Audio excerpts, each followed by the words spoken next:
بسم الله الرحمن الرحيم الحمد لله رب العالمين وأشهد أن لا إله إلا الله وحده لا شريك له وأشهد أن محمدا عبده ورسوله صلى الله وسلم عليه وعلى آله وصحبه أجمعين اللهم علمنا ما ينفعنا وانفعنا بما علمتنا وزدنا علما وأصلح لنا شأننا كله ولا تكلنا إلى أنفسنا طرفة عين أما بعد Salam Allahi alaykum wa rahmatullahi wa barakatuh. Ahlan wa sahlan bikum dans cette dernière rencontre concernant ce magnifique livre intitulé Al-Qawl al-Mufid fi Adillati al-Tawhid. La parole bénéfique dans les preuves de l'unicité d'Allah Azza wa Jal. Et aujourd'hui, c'est la conclusion de ce livre que nous allons aborder. Shir, en conclusion de ce livre, il nous le dit: la connaissance du tawhid, l'unicité d'Allah, est la plus noble et la plus importante des sciences. Et c'est la chose la plus importante qu'Allah ait ordonnée, sachant qu'Allah Azza wa Jal n'accepte les œuvres que de celui qui l'unifie. Et pourquoi c'est la chose la plus immense et la connaissance la plus noble et la plus importante? Car elle fait référence à l'être le plus important, qui est Allah Azza wa Jal, à l'ordre qui est le plus important, l'appel à son unicité.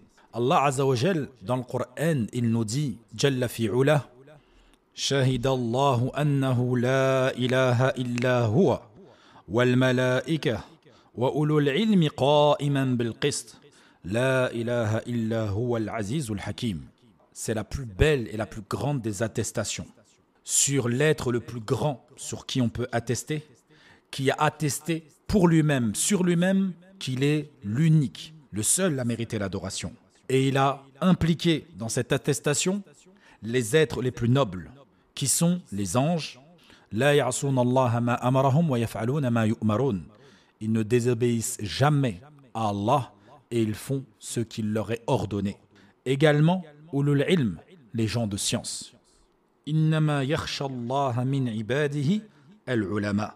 Inna Allah azizun ghafur. Parmi ses serviteurs, seuls les savants craignent réellement Allah Azza wa Jal. Et Allah, il est certes le puissant, le pardonneur. Et la subtilité dans le fait qu'Allah atteste que les savants sont les seuls à le craindre, car les sahaba font partie des savants, les prophètes font partie des savants, les hommes qui apprennent la religion et qui consacrent leur vie de nos jours et des siècles passés font partie des savants. Alors que s'il avait restreint cela aux prophètes ou aux messagers ou aux compagnons, les savants qui sont venus après n'auraient pas été concernés par cette attestation. Et ça voudrait dire que sur la terre, personne ne pourrait affirmer et confirmer cette attestation qui est la plus grande et la plus belle, attestée par l'être le plus grand qui est Allah Azza wa Jal. Puis Shir, il dit dans sa conclusion, la preuve au fait que la plus belle des connaissances, c'est le tawhid, et que la plus importante des sciences, c'est le tawhid, et que c'est la chose la plus importante qu'Allah a ordonnée, il dit فَمَنْ كَانَ يَرْجُو لِقَاءَ رَبِّهِ فَلْيَعْمَلْ عَمَلًا صَالِحًا وَلَا يُشْرِكْ بِعِبَادَةِ رَبِّهِ أَحَدًا. Quiconque espère rencontrer son Seigneur, qu'il fasse de bonnes actions et qu'il n'associe dans son adoration aucun à son Seigneur. Donc ça montre que c'est la chose la plus importante, connaître ce qu'est l'unicité d'Allah. Donc implicitement, connaître le shirk, ce qui justement va à l'inverse de l'unicité d'Allah, le shirk, pas pour l'accomplir, mais pour s'en prémunir. Et Shir, il dit, le tawhid est l'édifice de la prédication, ad-da'wa ilallah, de tous les messagers. Si tous les messagers ont commencé par cette base-là, le tawhid, comment ça se fait aujourd'hui que tu as des prédicateurs qui prétendent suivre la vérité? Tu t'aperçois de la première chose sur laquelle ils vont te parler du bon comportement. Ils vont te parler des mu'amalat. Subhanallah. Et parfois même, ils vont justifier leurs égarements en disant on ne parle pas de tawhid directement parce qu'il y a déjà beaucoup de cours sur le sujet. Alors que le tawhid, tu peux l'aborder de tellement de manières possibles. Ou ils vont te dire pire que cela. Exemple, écoute, moi quand je parle des mu'amalat, je parle de tawhid. Moi quand je parle du paradis, de l'enfer, je parle du tawhid. Quand je parle du bon comportement avec mon voisin, avec ma mère, avec mon frère, je parle du tawhid. Donc indirectement, il y a du tawhid dans tout ce dont je parle. Et ça, c'est une parole qui est étonnante. Parce que le comportement est le fruit du tawhid. D'ailleurs, les Qurayshites avaient un bon comportement, ils étaient nobles, mais ils associaient à Allah Azza wa Jal. Ils donnaient des égaux à Allah Azza wa Jal. Et c'est ce que font les gens aujourd'hui. Tu leur parles de bon comportement avec leur père, leur mère, et derrière, ils vont invoquer Sidi et Wali Foulen, ou le Mourid Foulen, en lui disant « Secours-moi, aide-moi, accorde-moi des enfants ». Donc le tawhid, ça parle d'Allah, lui, de ce qu'il t'a ordonné et par quoi a commencé son prophète. Et ici, ce qu'on veut dire, ça ne veut pas dire que c'est interdit de parler du bon comportement. Mais dans ta da'wah, tes auditeurs, ceux qui t'écoutent, la première chose sur laquelle tu dois marteler, répéter et ne jamais abandonner, même si tout le monde te tourne le dos et qu'il n'y en a plus que 10 qui t'écoutent, alors ces 10-là, il faut que quand ils finissent tes cours, quand ils finissent tes leçons, ils comprennent l'importance de ce sujet et ils en comprennent la réelle valeur et qu'ils se posent des questions sur comment mettre en pratique cet ordre-là. Et la preuve à cela, que les messagers ont commencé leur prédication par cela, Allah Azza wa Jalla dit وَمَا أَرْسَلْنَا مِن قَبْلِكَ مِن رَّسُولٍ إِلَّا نُوحِي إِلَيْهِ أَنَّهُ لَا إِلَهَ إِلَّا أَنَا فَاعْبُدُونِ. Allah Azza wa Jalla dit et nous n'avons envoyé avant toi, ô Muhammad, sallallahu alayhi wa sallam, aucun messager à qui nous n'ayons révélé point de divinité digne d'adoration en dehors de moi. Adorez-moi donc. Donc la première chose à laquelle les prophètes ont appelé, c'est la ilaha illallah. Puis il dit, Shir, notre prophète sallallahu alayhi wa sallam est resté à la Mecque en appelant au tawhid pendant 13 années. Il envoyait des émissaires en leur enjoignant de débuter leur prêche au peuple par le tawhid. Comme sallallahu alayhi wa sallam a dit à Mu'adh ibn Jabal radiyallahu anhu lorsqu'il l'a envoyé au Yémen, il lui a dit « Ya Mu'adh, ô Mu'adh, tu vas te présenter à un peuple parmi les gens du livre. » On en avait déjà parlé dans un des cours précédents, on avait donné et développé le sujet. Puis il dit « La première chose à laquelle tu devras les appeler est d'unifier Allah Azza wa Jal. » Ça, c'est la première chose. Voilà la recommandation de notre bien-aimé, celui qu'on aime, celui à qui on veut ressembler. Comment ça se fait qu'il dit, il nous montre la voie et t'en as d'autres qui vont te dire oui mais. Wa'iyadhu billah. Puis il dit, Shir, rahimahullah, vu l'importance que revêt le tawhid, les gens de la sunna et du consensus s'en sont grandement occupés. Les gens de la sunna, comment on les différencie? Comment on les discerne parmi tous ces prédicateurs d'Internet? T'as ceux qui vont te faire des mises en scène, t'as ceux qui vont te parler d'actualité, t'as ceux qui vont te parler de chaque chose qui se passe. Chaque chose qui se passe, ils ont un commentaire à dire. Et t'as ceux qui vont tracer tout droit. Ni ils vont regarder à droite, ni ils vont regarder à gauche. Ce sujet sera toujours au centre de leur prédication.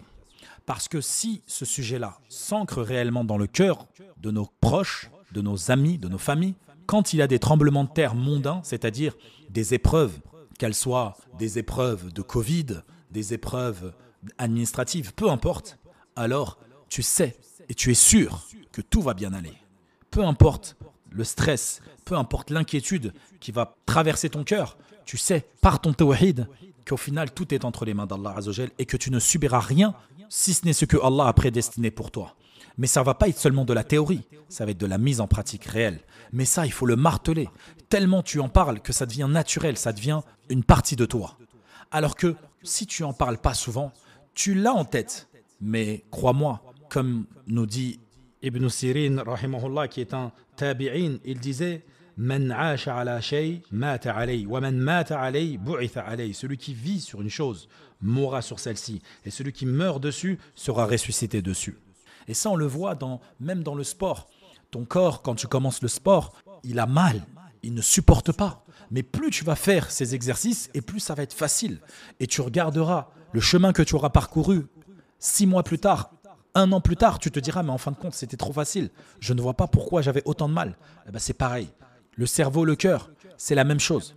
On doit travailler ces 2 organes internes pour que, au moment où les épreuves nous atteignent, au moment également où le bien nous atteint, eh ben on sache reconnaître que ça vient d'Allah et pas parce qu'on est plus intelligent que les autres, pas parce qu'on fait plus d'efforts que les autres, mais réellement parce que on craint Allah Azza wa Jal et on sait que tout vient de lui. Naam. Shir continue et il dit « Ils en ont fait la base de leur prédication et ils y consacrent la majeure partie de leur temps et de leur vie. Ils prennent soin de l'apprendre, de l'enseigner et le prêche aux gens. Le musulman se doit donc de veiller à connaître le tawhid afin d'adorer Allah avec science et clairvoyance et afin de connaître les choses qui annulent ce tawhid pour s'en écarter. Allah Azza wa Jal, il te dit Inna Allah la yaghfiru an yushraka bih wa yaghfiru ma duna dhalika liman yasha wa man yushrik billahi faqad dhalla dhalalan ba'ida. Certes, Allah ne pardonne pas qu'on lui donne des associés. À part cela, il pardonne à qui il veut. Quiconque donne des associés à Allah s'égare très loin dans l'égarement. Naam, la menace elle est réelle. Allah Azza wa Jal t'a prévenu. Ne prends pas ce sujet à la légère. Répète-le, enseigne-le à tes enfants, enseigne-le à tes proches. Posez-vous des questions sur le sujet. Révisez, martelez-le, que ça devienne comme une seconde nature. Comme vos noms, vos prénoms, vos dates de naissance, vous les connaissez, vous devez connaître ce sujet sur le bout des doigts. Puis Shir, en conclusion, il dit أسأل الله تعالى أن ينفع بهذا الكتاب مؤلفه وقارئه وناشره ومعلمه للناس والله حسبنا ونعم الوكيل وصلى الله على نبينا محمد وعلى آله وصحبه وسلم تسليما مزيدا.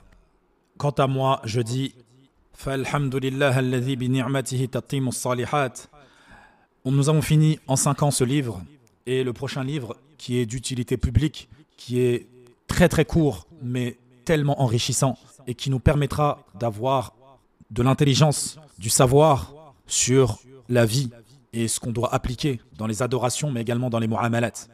Al-Muhim, nafa'ana Allahu ajma'in bima 'allamana wa zadana 'ilman wa tawfiqa wa aslaha lana sha'nana kullah wa hadana ila siratil mustaqim.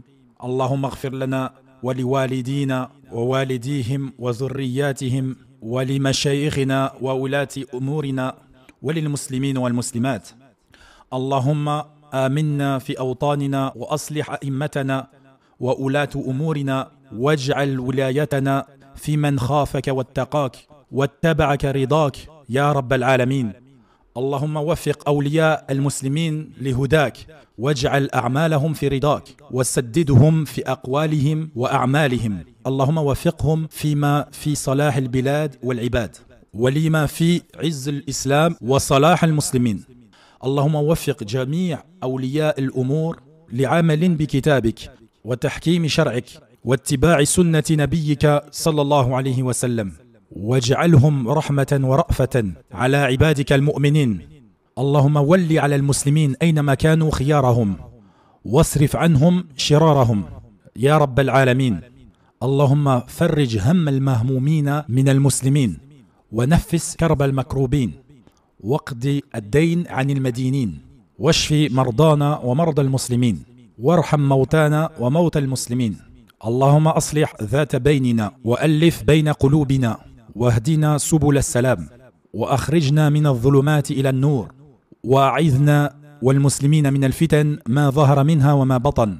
اللهم أنجي المستضعفين من المسلمين واحقم دماءهم يا رب العالمين واحفظهم بما تحفظ عبادك الصالحين. اللهم عليك بأعداء الدين فإنهم لا يعجزونك. اللهم إنا نجعلك في نحورهم ونعوذ بك اللهم من شرورهم. ربنا آتنا في الدنيا حسنة وفي الآخرة حسنة وقنا عذاب النار. اللهم يا مقلب القلوب ثبت قلوبنا على دينك. اللهم نسألك لذة إلى وجهك والشوق إلى لقائك بغير ضراء مضرة ولا فتنة مضلة. اللهم زينا بزينة الإيمان واجعلنا هداة مهتدين. اللهم أقسم لنا من خشيتك ما يحول بيننا وبين معاصيك ومن طاعتك ما تبلغنا جنتك ومن اليقين ما تهون به علينا مصائب الدنيا. اللهم متعنا بأسماعنا وأبصارنا وقواتنا ما أحييتنا واجعل الوارث منا واجعل ثأرنا على من ظلمنا وانصرنا على من عادانا ولا تجعل مصيبتنا في ديننا ولا تجعل الدنيا أكبر همنا ولا مبلغ علمنا ولا تسلط علينا من لا يرحمنا. اللهم يا حي يا قيوم يا ذا الجلال والإكرام يا رب العالمين.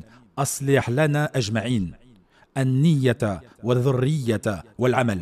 سبحانك اللهم وبحمدك وأشهد أن لا إله إلا أنت وأستغفرك وأتوب إليك. اللهم صل وسلم على عبدك ورسولك نبيك محمد وعلى آله وصحبه أجمعين.